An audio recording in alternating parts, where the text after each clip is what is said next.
Louis Vuitton is one of the world's most powerful luxury brands today.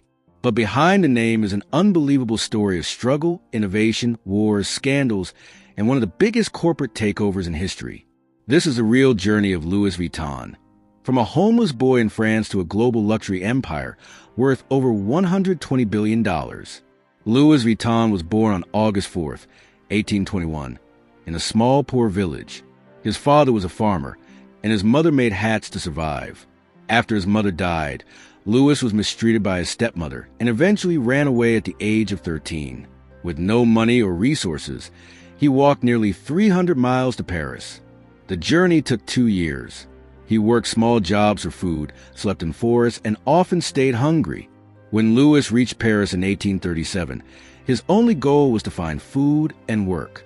Luckily, travel in Paris was increasing because railways had just started and people needed luggage boxes. A craftsman named Monsieur Marichal hired Louis as an apprentice. Louis worked with him for 16 years and became famous for his detailed craftsmanship. Elite customers even began requesting specifically the trunks he made. In 1852, Empress Eugenie, wife of Napoleon III, noticed his exceptional work and appointed him as her personal trunk maker. This changed Louis's life and introduced him to high society. 2 years later, he opened his own shop in Paris.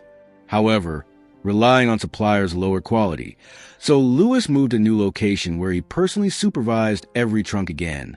Travel trunks in those days were dome-shaped, heavy, and difficult to stack on trains.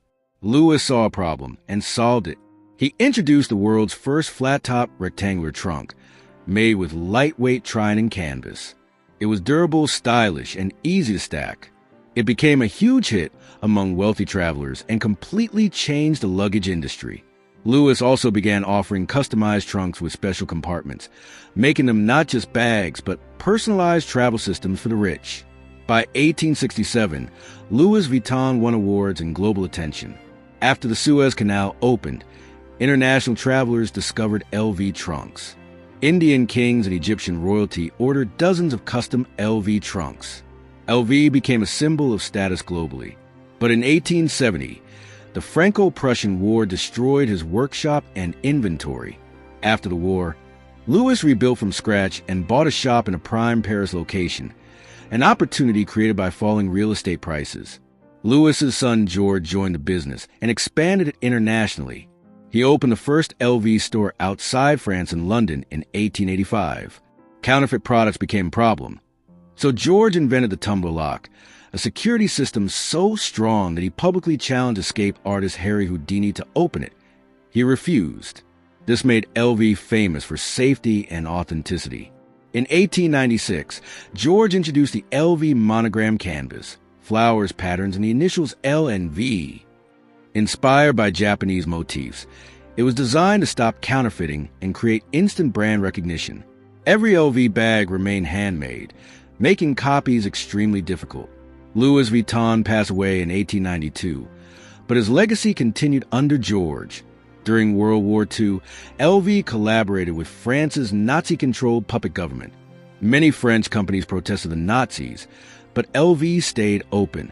This created long-lasting controversy, heavily criticized later in history. However, after the war, LV expanded rapidly by serving wealthy clients with specialized luxury products.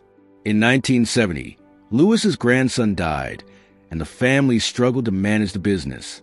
A businessman named Henry Rackemeyer took over and transformed LV from a small family shop into a global corporation. He removed wholesalers and opened LV's own retail stores worldwide. Profits exploded, reaching over $1 billion by 1987. But listing LV on the stock market created a problem: hostile takeovers. To protect the company, LV merged with Moët Hennessy, forming LVMH. This led to the arrival of one of the world's sharpest businessmen. Bernard Arnault quietly bought shares in LVMH and became the largest shareholder. By 1989, he took full control, removing the Vuitton family from the company entirely. Under Arnault, LVMH expanded into dozens of luxury brands: Dior, Tiffany, Bulgari, and more. Today, Bernard Arnault is one of the richest people in the world. LVMH is valued at over $120 billion, and LV bags, built through hundreds of handcrafted steps, are symbols of global luxury. Louis Vuitton's story is not just about bags. It's about struggle, innovation, global power, and the transformation of a 13-year-old runaway into the foundation of the world's largest luxury empire.